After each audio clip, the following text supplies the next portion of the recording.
Saludos, Dios les bendiga a todos nuestros estudiantes de Edifica, Dios los bendiga. Recuerden que estamos abiertos a responder sus preguntas por el privado a través de correo electrónico, las dudas que ustedes tengan y en las próximas semanas tendremos pues algunas sesiones donde nosotros comencemos la clase haciendo preguntas y evaluando el conocimiento que ustedes tengan. Siéntanse en libertad de preguntar, de escribirnos en la iglesia o por el privado o comunicándose a los pastores nuestros en Venezuela para aclarar pues todos los temas que hemos estado hablando. El día de hoy vamos a continuar con la lección número 2 y que se llama Doctrina de la Iglesia. Vamos a hablar un poco sobre la doctrina que guía nuestra iglesia, nuestra congregación.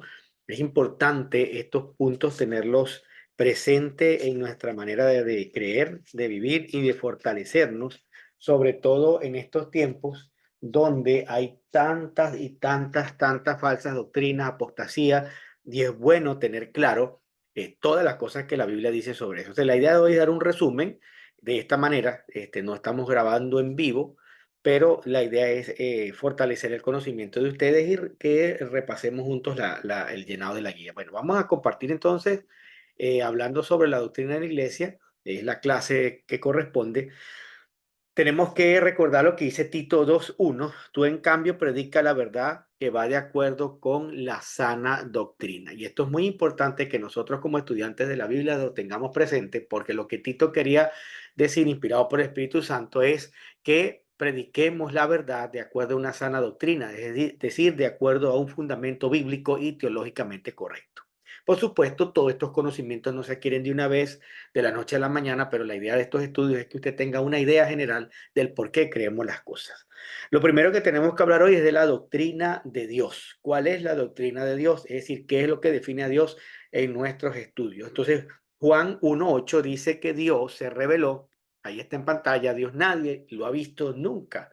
El Hijo unigénito, que es Dios y que vive en la unión íntima con el Padre, nos lo ha dado a conocer. Es decir, que a Dios nadie lo ha visto, pero Jesús es la revelación del Dios Padre. Se hizo carne para mostrarnos quién era Dios. Por eso la importancia de estudiar los evangelios, estudiar la vida de Jesús.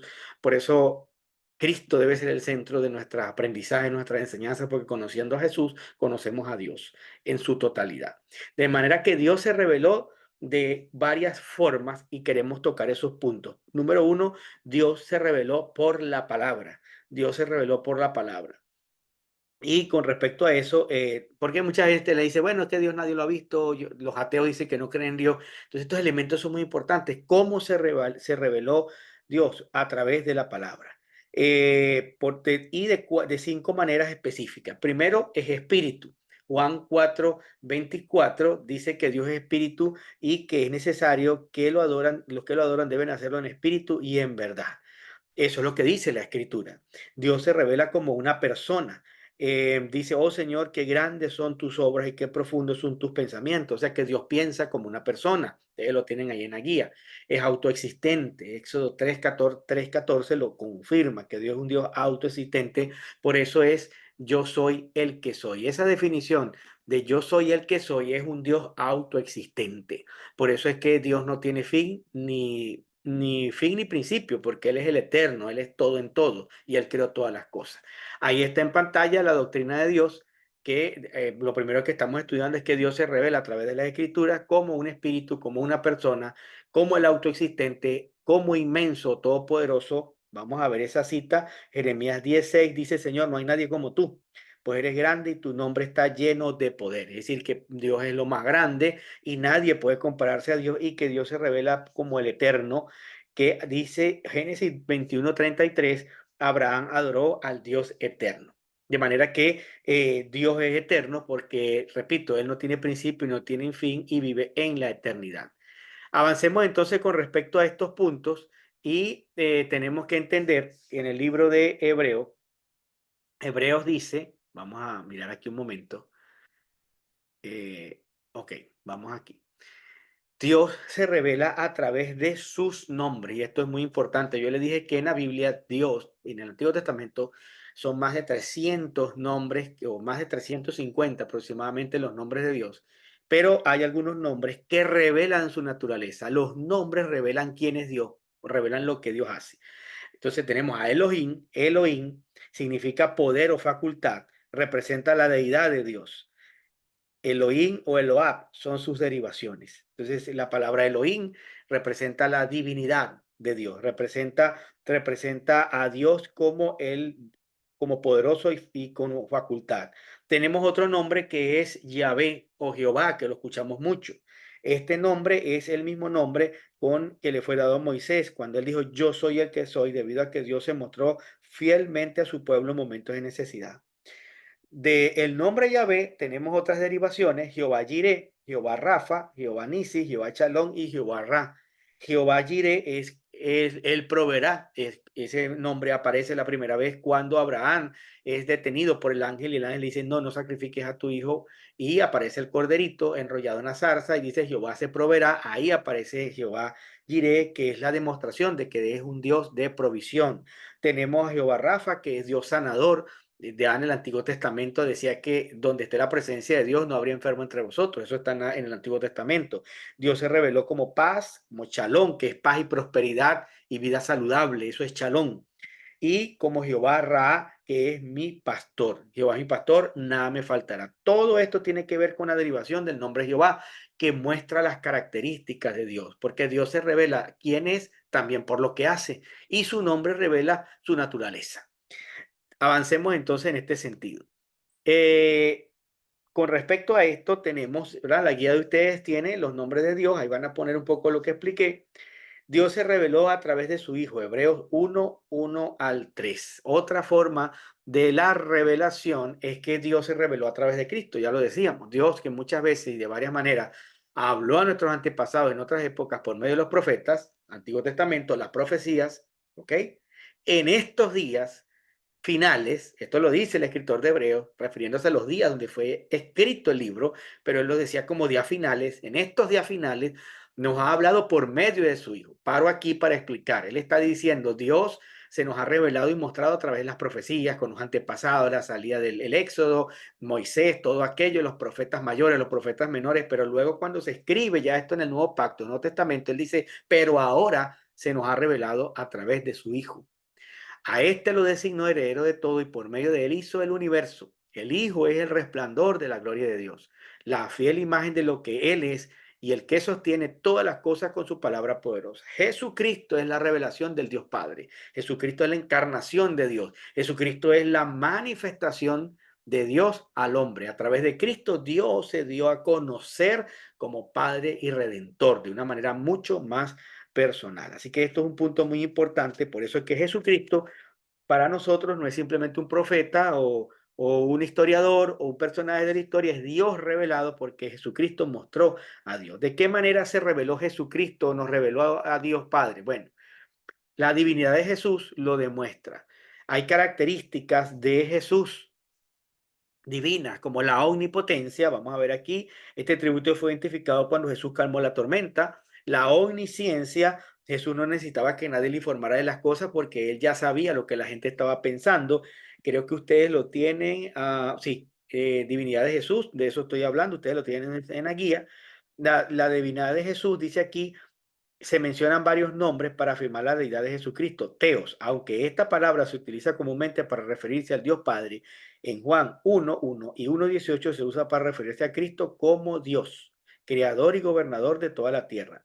La segunda palabra es Kyrios, que se traduce Señor y es más común en el Nuevo Testamento. Un ejemplo está en Lucas 2:11, hoy ha nacido un Salvador que es Cristo el Señor. Lo que quiero explicar aquí, antes de avanzar a los atributos de Jesús, póngame mucha atención.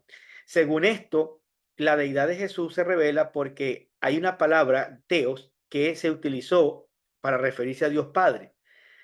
Y esa palabra se utiliza luego en Juan y une las dos cosas. Es decir, los términos en griego y en hebreos para referirse a Dios, al Dios del Antiguo Testamento, se usaron para referirse a Jesús. Eso es lo que quiere decir eso.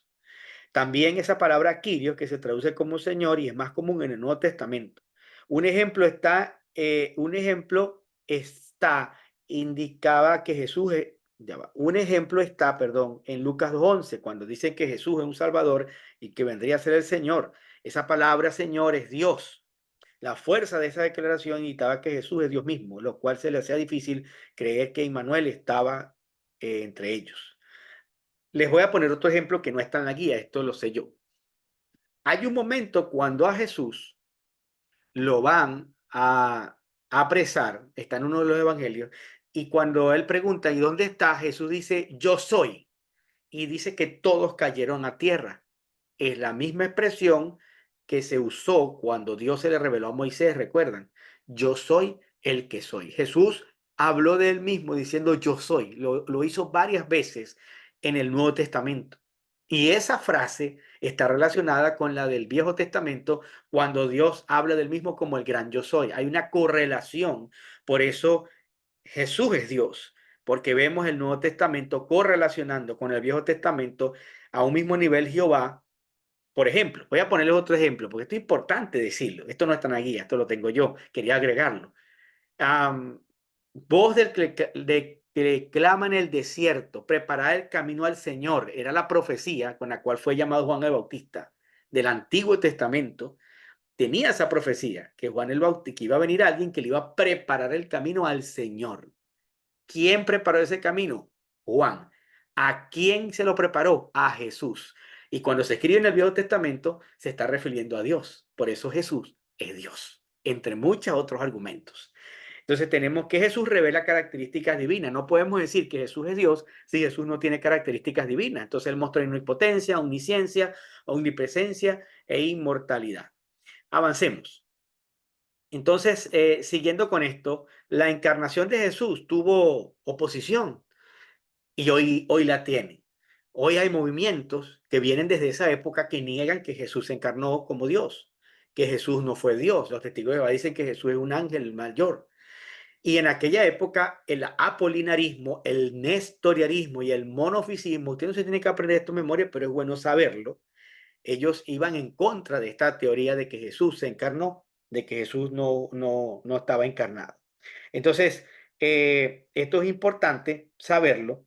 La encarnación de Jesús, escuchen esto, la iglesia no podía entender que Jesús tuviera plena deidad. Eso fue un dolor de cabeza para los fariseos y para los mismos griegos de la época, porque Jesús, ¿cómo Dios iba a estar en Jesús?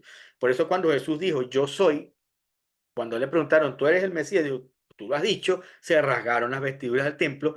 ¿Por qué? Porque para un judío era inconcebible que alguien dijera, yo soy Dios. Eso fue terrible para ellos comprenderlo.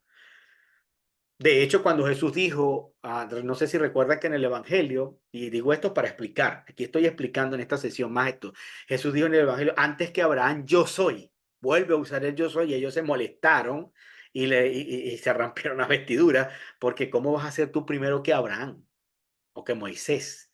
Porque Jesús estaba declarando que él era Dios. Entonces, la iglesia no podía entender este asunto de la deidad. Por eso hubo un concilio que se llamaba el de Calcedonia y ahí esas herejías y algunas de las herejías fueron el apolinarismo, el nestorianismo y vamos a ver, bueno, ustedes no lo tienen ahí, no tienen la guía eso, y el nestorianismo. Bueno, estas teorías lo que significaban a manera de conocimiento global, primero, el apolinarismo indicaba que Jesucristo tenía un cuerpo humano, pero no mente ni espíritu. Tenía un cuerpo humano, pero ni mente ni espíritu humano. Es decir, Jesucristo era humano en su cuerpo, pero su mente y su espíritu eran divinos. O sea, era como que Jesús tenía una parte divina por dentro, pero su cuerpo era humano. Como que la divinidad estaba dentro, pero el cuerpo era humano, pero lo demás no era humano. Pero eso no tiene sentido. ¿Por qué? Porque la redención tenía que ser completa. Entonces Jesús hubiese redimido nada más nuestra mente y nuestro espíritu, pero nuestro cuerpo no. Entonces no tuviéramos, si eso hubiese sido cierto, aprenda esto. Si el apolinarismo hubiese sido cierto, entonces nosotros no tendríamos derecho a un cuerpo nuevo en la resurrección. La Biblia dice que nosotros tendremos cuerpos nuevos, donde todos vamos a ser lindos y expertos. Aleluya. No tuviéramos derecho porque Jesús no redimió el cuerpo. Jesús cuando resucitó mostró las manos y los huecos en sus manos y en su costado. Su cuerpo fue redimido, restaurado. Por eso esta teoría no tiene fortaleza. El nestorianismo disertó de que había dos personas separadas en Cristo. Es decir, ellos no pensaban sino que lo de ellos era que Jesús era una sola mezcla. Pero eso tampoco tiene sentido, dice aquí. Bueno, estaban separados, no tiene sentido, porque entonces Jesús ni era Dios o sea, era un semidios como los griegos, descartado eso. Y el monofisismo viene del griego mono, que quiere decir una. Esta enseñanza proponía que de las dos naturalezas Jesucristo hizo la divina y la humana, resultó una nueva. O sea, este era peor, porque este fue una mezcla, no era miti-miti. Bueno, todo esto se cayó y esto se fue a tierra, solo queremos decirlo, y que no procedían porque en ese concilio se llegó a la conclusión que Jesucristo se humilló a sí mismo tomando la forma de humano.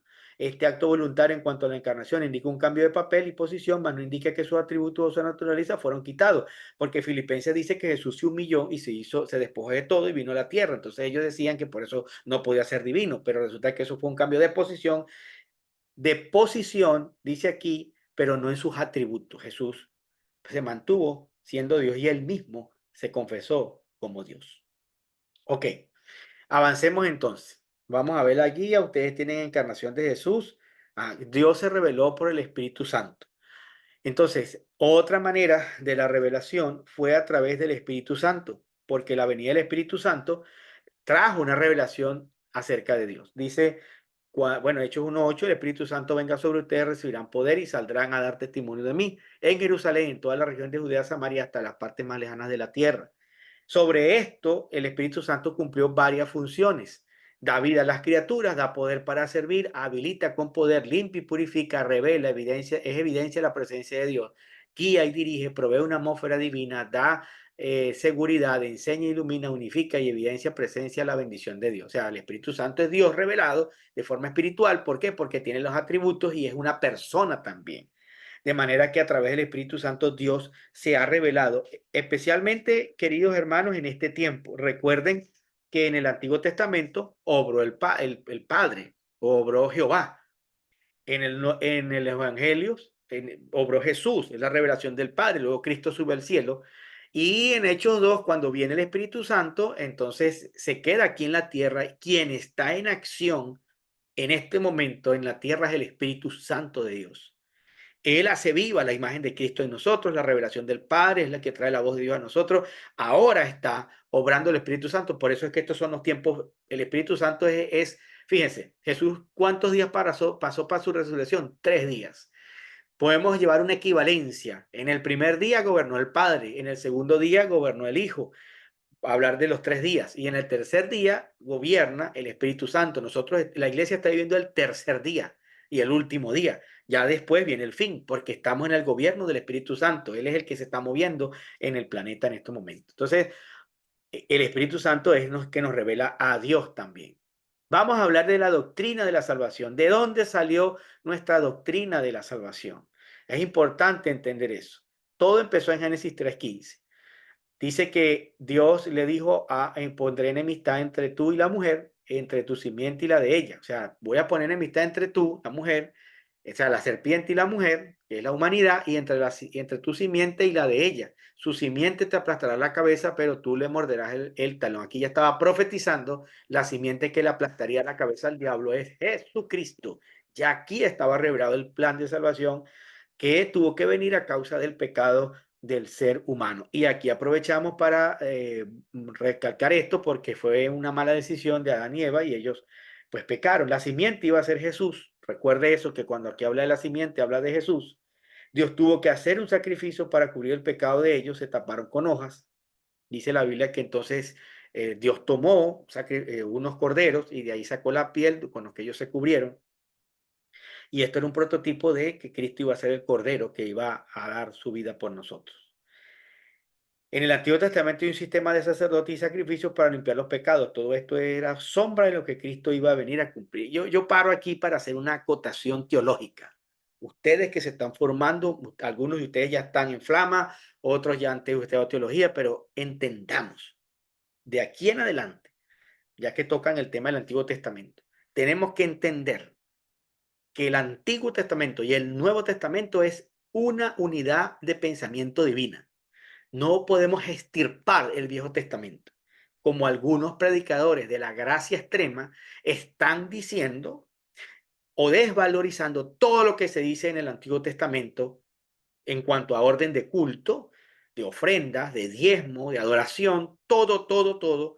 Y dicen, pero es que estamos en el nuevo pacto. Claro que estamos en el nuevo pacto, pero el Viejo Testamento era sombra de lo que había a venir. Por eso en el Viejo Testamento encontramos motivos y razones divinas que siguen vigentes, porque Dios, imagínense usted esto, nosotros decimos que la Biblia es la palabra de Dios, que la Biblia es el pensamiento de Dios, ¿cierto? ¿Cómo está nuestro cerebro conformado? Por dos hemisferios, el hemisferio derecho y el hemisferio izquierdo. Usted necesita los dos para funcionar, pero hay uno más predominante, porque si usted es una persona zurda, pues usted está usando uno más y viceversa, ¿no? Hay unos más predominantes y cada uno tiene su función. Si yo no estudio la Biblia desde una óptica global, Antiguo y Nuevo Testamento, y encuentro las conexiones entre las escrituras, estoy teniendo una teología incompleta, porque es como que yo dijera que cuando Cristo resucitó y estableció el nuevo pacto, entonces Dios perdió un hemisferio. Se le secó el izquierdo y le quedó el derecho. No, porque si anulamos todo el orden sacerdotal, obvio, no vamos a sacrificar cordero, no nos vamos a poner un éfod, no vamos a hacer los cultos como lo hacía el Viejo Testamento ni la fiesta. Eso lo entendemos, pero detrás de la orden de iglesia, de servicio, de cuerpo, hay verdades que Dios dijo que están vigentes hoy, solo que en otro pacto que es mucho mejor que el antiguo, pero Dios sigue pensando lo mismo.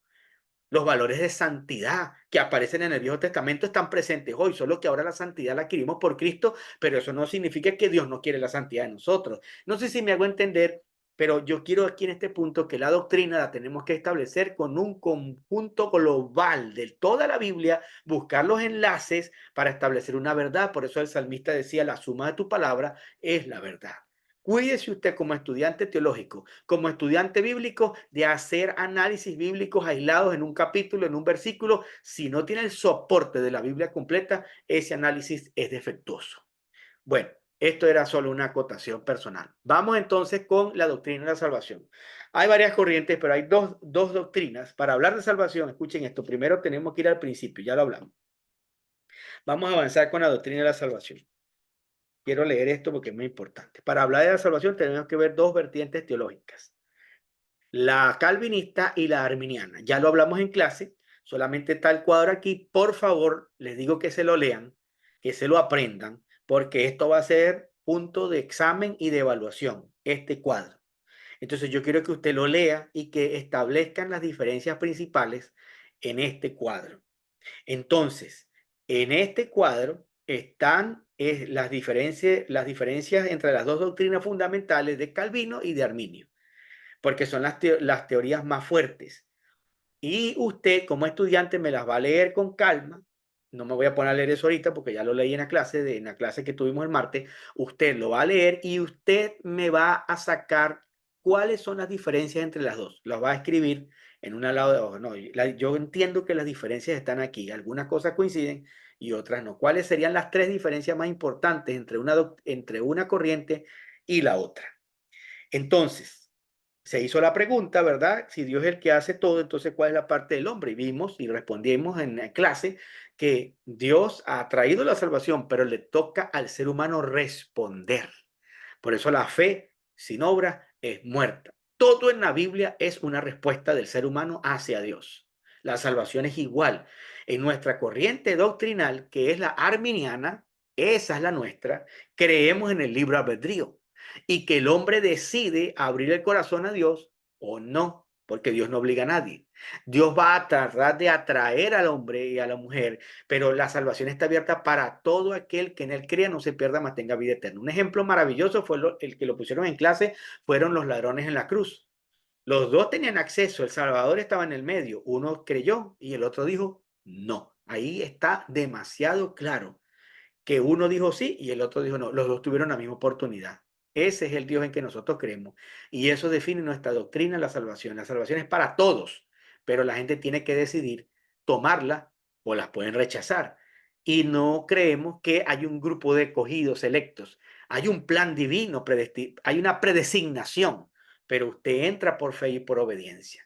Así que trabajen en este cuadro y establezcan las diferencias, por lo mínimo tres de las diferencias que ustedes pueden estudiar ahí. Vamos a avanzar. Ok, vamos a leer Efesios 2:8 que dice, porque por gracia sois salvos. mediante la fe, y esto no procede de ustedes, sino que es un regalo de Dios. Este fue el versículo que le explotó la cabeza a Lutero, para que ustedes sepan, uno de los que le explotó la cabeza a Martín Lutero en la Reforma. Cuando la Iglesia católica, antes de la Reforma de Lutero, vendía la salvación, vendía la salvación, todo se vendía en la iglesia, los ricos eran los que tenían un certificado de salvación, los pobres iban al infierno y todo se volvió un negocio. Y se le enseñó a la gente, y todavía la Iglesia Católica lo enseña, que tenían que hacer limosna y caridad para salvarse. Entonces la gente se daba con látigos. No sé si usted ha visto esas películas donde la gente se autoflagela para expiar los pecados y se rompían la espalda. Todavía hay gente que hace eso en algunas corrientes extrañas. Pero cuando vino la revelación a Lutero, le cayó este versículo donde él entiende, pero es que la salvación es por gracia, no es un regalo de Dios. Esto no es por nosotros, no es por nuestras obras. Y por eso esto es importante, entender la doctrina de la gracia. ¿Por qué? Porque esto fue lo que marcó la reforma con Lutero. Reformó el tema de la gracia, que no era por obra, sino por el amor de Dios inmerecido que tenemos nosotros. Entonces, esta no era porque tú camines descalzo, porque tú te flageles la espalda, porque tú pagues penitencia, sino que la salvación es por puro amor de Dios. La doctrina de la gracia en la iglesia wesleyana tiene estas cuatro elementos, o sea, cuatro formas en que se manifiesta el proceso de salvación. Tenemos entonces, esto es muy importante, tenemos entonces cuatro manifestaciones de la gracia: la gracia previnente, la gracia convincente, la gracia justificadora y la gracia santificadora. No estoy hablando que la Biblia no las nombra tal cual así, las doctrinas las interpreta por la manifestación de esta manera. Efesios 2:8 dice, porque por gracia ustedes han sido salvos. Bueno, lo que acabo de leer. Ahora fíjense esto. Entendamos, gracia previniente viene, vamos a revisar la guía. Voy a revisar la guía para ver lo que ustedes ven. Ahí, donde tienen la guía, ustedes tienen que llenar gracia previniente, gracia convincente, gracia salvadora, más o menos qué significa. Primero, cuando hablamos de gracia previniente, viene del latín gracia previnientes, que quiere decir gracia previa o que viene antes. Anoten ahí, gracia previniente, la gracia que viene antes. Consiste en toda la forma en que Dios utiliza para llamar la atención del hombre, como un rayo de luz que alumbre al hombre en la oscuridad. Es como la preparación del alma para llevarla a la salvación. La gracia preveniente predica o creemos que Dios está trabajando todo el tiempo por la salvación de toda la humanidad. Aunque esa humanidad no le haya conocido, Dios está tratando de acercarse al hombre para salvarlo. Esa es la gracia que operó en usted antes de ser cristiano. Algo lo llevó el Señor. La gracia está operando para toda la humanidad. Juan Wesley decía que es el primer deseo de agradar a Dios, el primer asomo de luz y la primera convicción ligera de haber pecado. Es cuando la persona se le abre el entendimiento por primera vez hacia Dios. Eso es la gracia preveniente obrando. El apóstol Pablo dice en Filipenses 2:13, vamos a ver si lo tenemos en pantalla. Sí, ahí está. Ocupados en vuestra salvación con temor y temblor, porque Dios es el que en vosotros produce el hacer como el querer por su buena voluntad. Es decir, Dios es el que produce esa salvación, ese querer por medio de la gracia previniente, que es la gracia previa. El filósofo o teólogo Orton Will explica, hay una cooperación entre la voluntad humana y la gracia divina. El Espíritu Santo trabaja con la libre voluntad del hombre, despertándola, ayudándola y dirigiéndola para asegurar el cumplimiento de las condiciones del pacto por el cual puede ser salvo. Bueno, avancemos. Luego está la gracia convincente, que es la obra, anoten esto, es la obra que hace el Espíritu Santo para convencer al hombre de pecado. Es cuando ya la persona reconoce que es un pecador. Ahí eso ocurre porque la gracia te convenció de tu pecado. Juan 16:8 dice, cuando Él venga, convencerá al mundo de pecado, de justicia y de juicio. Esa es la base de la gracia convincente. Juan 16:8. Cuando Él venga, convencerá al mundo de pecado. La Biblia dice que el Espíritu Santo está trabajando para no solo atraer, sino convencer a las personas de que se tienen que arrepentir. Todo el mundo se tiene que arrepentir. No hay salvación con paños tibios. No, él está yendo a la iglesia, pero no ha tenido un arrepentimiento, no es salvo, porque para que haya salvación tiene que haber arrepentimiento. Jesucristo dijo, arrepentidos porque el reino se ha acercado. La llave que nos permite entrar al reino es el arrepentimiento. Sin arrepentimiento, el hijo pródigo nunca hubiese llegado otra vez a la casa del Padre. Y ahí trabaja la gracia convincente. La gracia justificadora es, vamos a ver qué tiene. Ok, antes de ir a la justificadora, dice por aquí Sí, que la gracia convincente produce arrepentimiento. El arrepentimiento tiene tres fases. Eso no lo dije en clase, anótelo. Usted que sí vio el video, lo va a tener y los que no lo vieron no lo tienen. El arrepentimiento tiene tres elementos que trabaja. Trabaja la mente, el corazón y la voluntad. Anótelo. El arrepentimiento trabaja la mente, el corazón y la voluntad para el cambio. Esto es muy importante. Wesley decía que el ser humano pasaba por tres etapas. El hombre natural es el pecador que no se da cuenta de su vida de condenación. Ahí estuvimos todos, éramos hombres naturales. Estar bajo la ley, el pecador es confrontado con la ley de Dios porque dice, he pecado. Y estar bajo la gracia, que es cuando el hombre es convencido de su pecado y adoptado como hijo de Dios. Eso tampoco se dijo en clase, así que anótelo. Wesley dijo que el hombre pasa por tres etapas. El hombre pasa por su etapa natural, que es cuando no conoce a Dios, pasa por su etapa bajo la ley, que es cuando se confronta con el pecado, porque la Biblia dice que la ley es la que, cuando hay ley hay pecado, porque si no hay ley no hay infracción. Entonces la ley es la que nos confronta que hemos pecado. Y está estar bajo la gracia, que es cuando el hombre ya se convence y es adoptado por Dios. Bueno, vamos a la tercera, la gracia salvadora. Eh, ¿Dónde andamos nosotros? Doctrina de la gracia. Ajá, ya este versículo lo dimos. Doctrina de la gracia. Ok, entonces estamos aquí. Gracia, la gracia salvadora. Viene en el momento en que dejamos de resistir y aceptamos por fe a Jesucristo como nuestro Señor y Salvador. En este momento se realiza un nuevo nacimiento. La gracia salvadora es cuando ya nosotros aceptamos a Jesucristo como Señor y Salvador, y entonces somos salvos. Ya ese es el momento de entrega, ese es el momento de transformación, porque pasamos a los brazos, es decir, es cuando ya te coge la gracia y te transforma porque tú recibiste a Cristo como Señor y Salvador. Según de Corintios 5:17 dice, si de modo que si alguno está en Cristo, nueva criatura es, las cosas viejas pasaron y aquí todas son hechas nuevas. Así que eso es lo que pasó en nuestra vida. La gracia salvadora produce dos cosas. Anote esto que tampoco se dio en clase. Produce dos cosas, justificación y regeneración. Cuando usted acepta la gracia, ya se entrega a Cristo, usted es justificado y es limpio de pecado, recibe justificación, usted es declarado justo y además es regenerado. Cuando un pecador se arrepiente y es justificado por la fe, sucede una regeneración, un nuevo nacimiento. Esas dos cosas pasan instantáneamente. Y por último, entonces viene la gracia, la santificadora. Entonces, la gracia santificadora es el nuevo nacimiento está relacionado con la santificación. El nuevo nacimiento se produce en un momento, mientras que la santificación es una obra progresiva. Filipenses 1:6. Gracia santificadora es el trabajo que Dios hace en nosotros por el Espíritu Santo luego de haber sido salvos. Es una obra progresiva. La gracia santificadora es una obra progresiva. Filipenses 1:6, estando persuadidos de que el comenzó en vosotros la buena obra, la terminará. Hay una obra en nosotros que Dios empezó, que la va a terminar.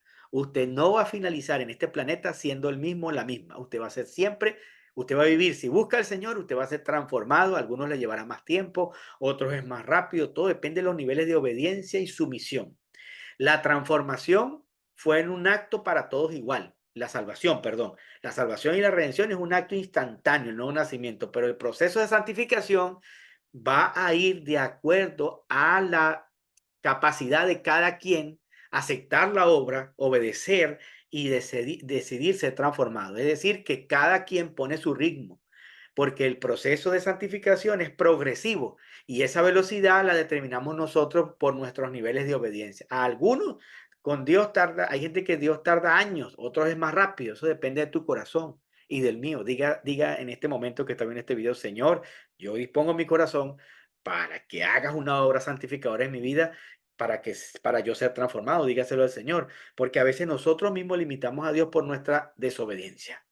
Entonces, vamos a hablar de la gracia santificadora. Tiene tres etapas. Atención, que esto es muy importante. La santificación inicial. Vamos a ver si está aquí, sí. La santificación inicial. Esa no está en la guía, noten esto. La santificación inicial es en el momento en que usted recibe a Cristo como Señor y Salvador. En ese momento hay una santificación que es instantánea en cuestión de segundos, porque usted pasó del reino de las tinieblas al reino de la luz. La santificación inicial comienza en el momento que nos entregamos a Cristo. Una vez que nos convertimos a Dios, nuestra mente comienza a pensar como Cristo. Eso es un acto instantáneo, que es por gracia, que es por la sangre. Luego viene, bueno, de hecho la base es segunda de Corintios. Vamos a leer esto aquí. Aquí está. Así que, hermanos, os ruego por la misericordia de Dios que presentéis vuestro cuerpo de sacrificio vivo, santo, agradable a Dios, que es vuestro culto racional, no conforme a este siglo, sino transformados por medio de la renovación de vuestro entendimiento, para que comprobéis cuál sea la buena voluntad de Dios perfecta y agradable. O sea, la Biblia nos habla de que necesitamos una transformación.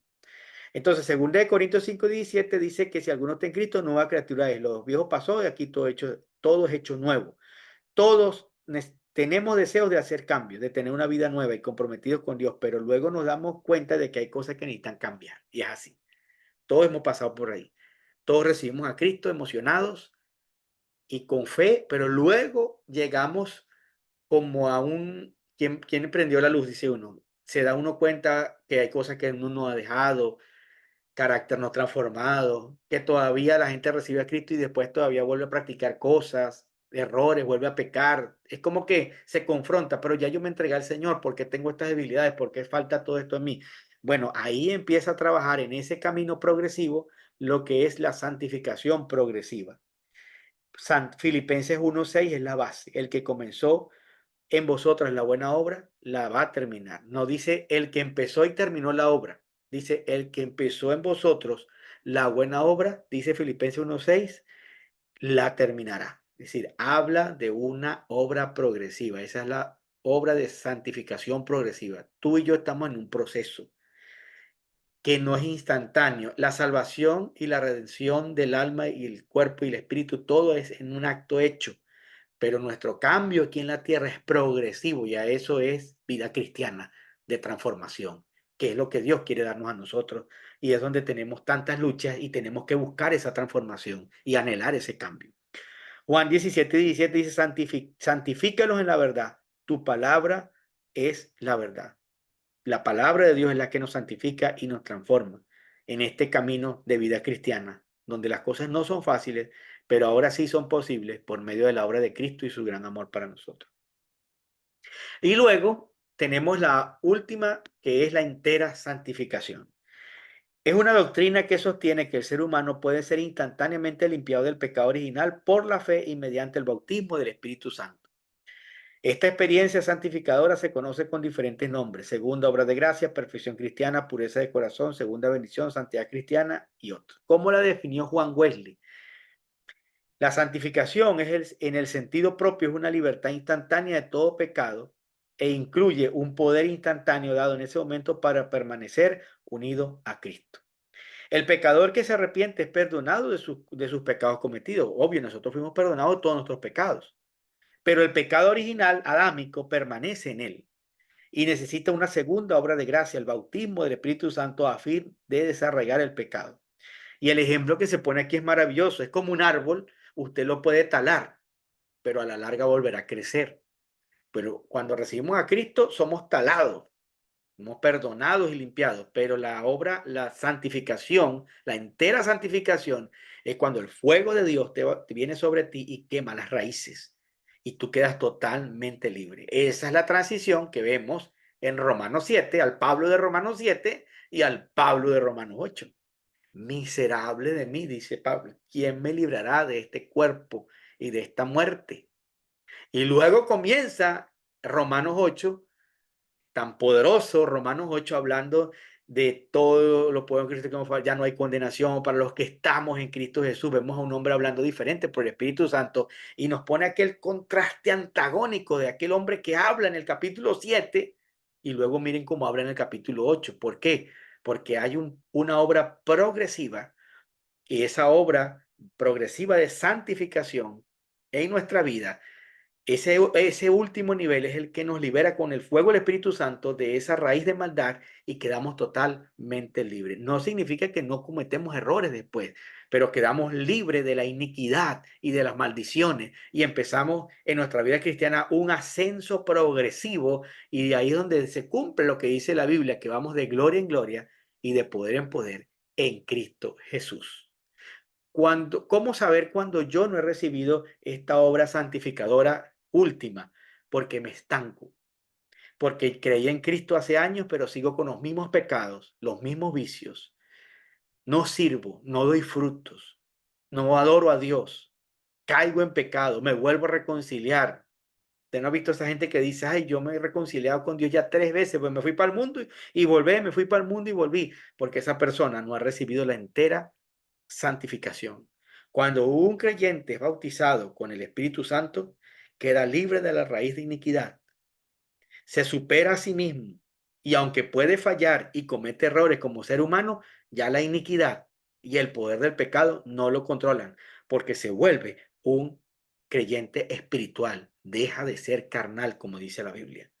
Todos tenemos que anhelar la entera santificación. Dígale, Señor, produce en mí la entera santificación. Dígaselo al Señor, Señor, yo quiero vivir ese proceso, yo quiero recibir tu bautismo. Si usted ya lo recibió, lo felicito. Pero si usted no ha recibido el bautismo del Espíritu Santo, como este proceso de entera santificación, pídaselo al Espíritu Santo, pídaselo a Dios y el Señor lo va a hacer.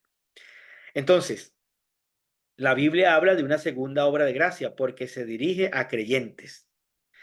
Romanos 12:2, como ya los leí, dice que presentemos nuestros cuerpos, no nos conformemos, sino transformados por la renovación de nuestro entendimiento para que comprobemos cuál es la voluntad de Dios. Eso es este versículo que está aquí.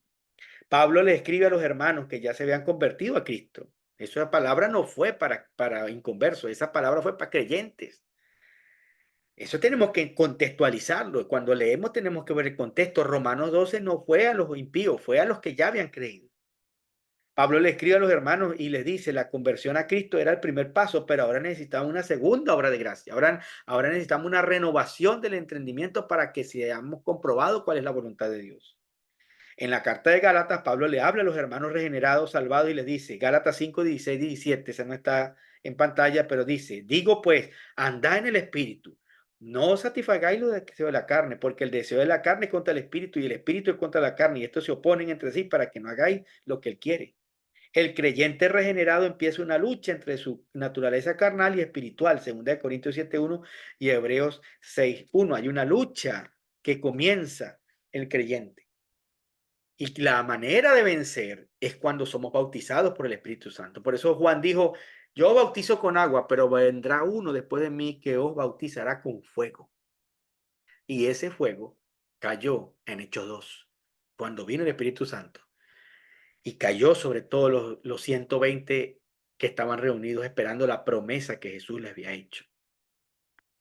Entonces, en la segunda obra de gracia, miren este cuadro explicativo, vemos el contraste, las evidencias de conversiones antes de Pentecostés. Ve, hablando de los discípulos, no eran del mundo, su nombre estaba inscrito en los cielos, pertenecían a Cristo, todo esto lo dijo en el Evangelio. Tenían poder para echar fuera demonios, fueron establecidos comisionados, después fueron de la ascensión, estaban adorando en el templo, todo esto lo hicieron los discípulos.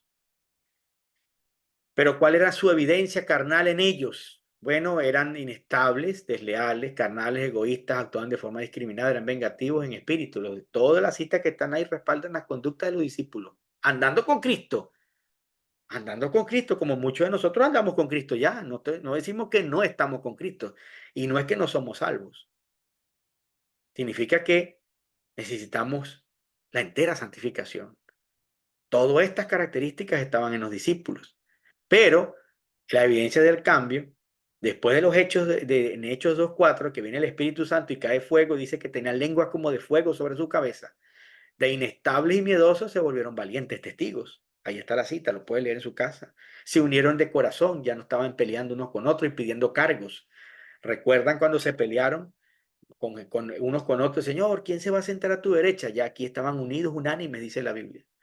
Y recibieron una iluminación para hacer la voluntad de Dios. ¿Cuándo vino esto? Esto vino después del Espíritu Santo.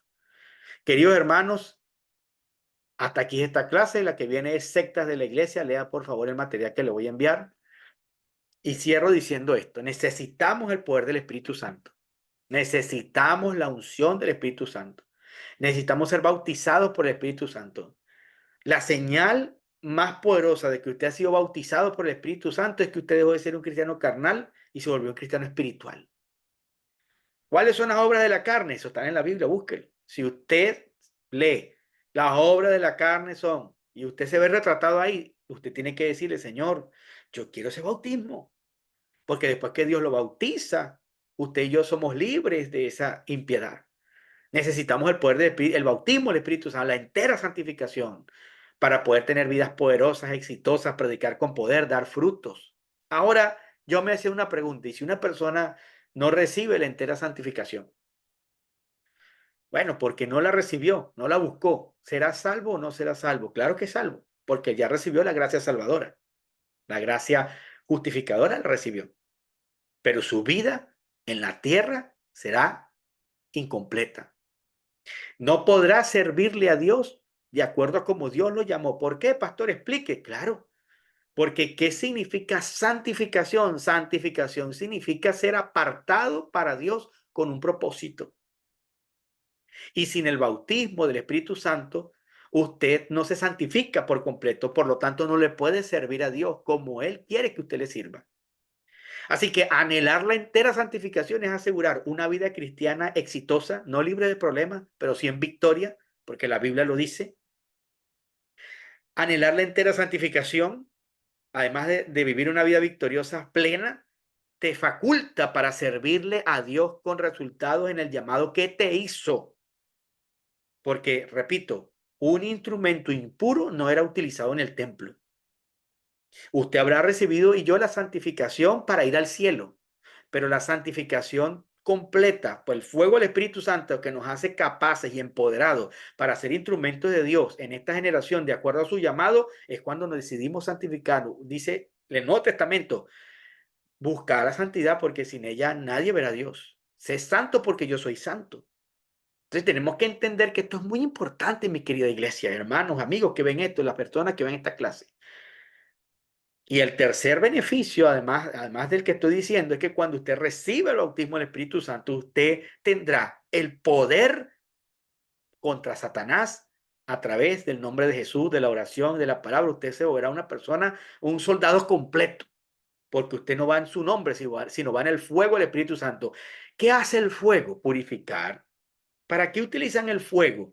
El fuego lo utilizan para purificar, para doblar el metal y darle forma. Dios utiliza el fuego de la prueba para no forma, pero el fuego limpia. ¿Usted no ha visto esas películas donde el protagonista le meten un disparo y no hay bisturí? Entonces llega, pues él es valiente así, con un músculo como yo, así como no, y pone el cuchillo en un fuego y después se abre la piel y se coge puntos. ¿Por qué? Porque el fuego limpió el cuchillo para poder tocar la piel. El fuego del Espíritu Santo limpia nuestra vida de bacterias, de infecciones satánicas, de intoxicación diabólica, de maldiciones. El fuego del Espíritu Santo nos libera, nos transforma. El fuego quema en nosotros la raíz adámica. El fuego nos da pasión por Dios. El fuego del Espíritu Santo. Esa entera santificación es la que nos desinfecta, nos hace una higiene espiritual.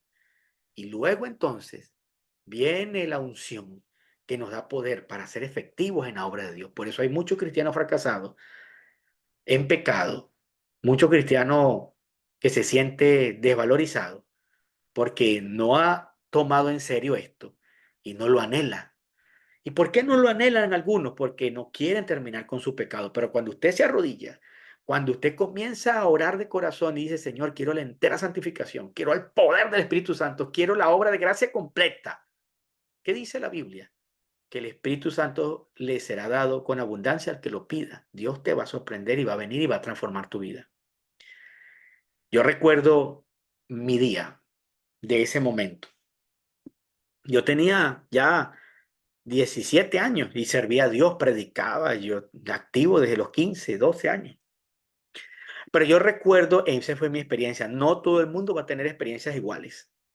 Pero lo que sí es igual para todos es que cuando viene la obra santificadora, usted es libre del pecado, de la maldición, de la iniquidad y su vida cambia. Y yo recuerdo que bueno, yo servía a Dios, pero yo fui una vez a una reunión y me acuerdo que yo pasé al frente con muchos jóvenes, pero yo anhelaba al Espíritu Santo. Y ese día yo sentí un fuego que cayó en mi cuerpo, caí al piso, lloré, me quebranté, yo sentí que algo me cayó encima. Hablé lenguas del Espíritu y desde ese día hubo cambios en mi vida significativos. y se encendió en mí. Uno para mí de las características de la entera santificación es que las personas que la han recibido están apasionados por servirle a Dios todos los días, a toda hora y en todo tiempo. ¿Sabe por qué? Porque el fuego, además de purificar, el fuego representa pasión. Cuando usted recibe la entera santificación o el fuego del Espíritu Santo, usted se apasiona por Cristo. A usted no hay que rogarle para ir a la iglesia, rogarle para servir, rogarle para usted está apasionado por el Espíritu Santo. Hemos llegado al final de esta clase. Espero que haya disfrutado estos minutos. Voy a orar por ustedes. Señor, gracias por cada persona que me está viendo. Cada líder, tócalos. Que la entera santificación venga sobre los que no lo han recibido. Que el bautismo del Espíritu Santo caiga ahora sobre ti con fuego y poder. Que seas purificado y transformado para la obra del ministerio.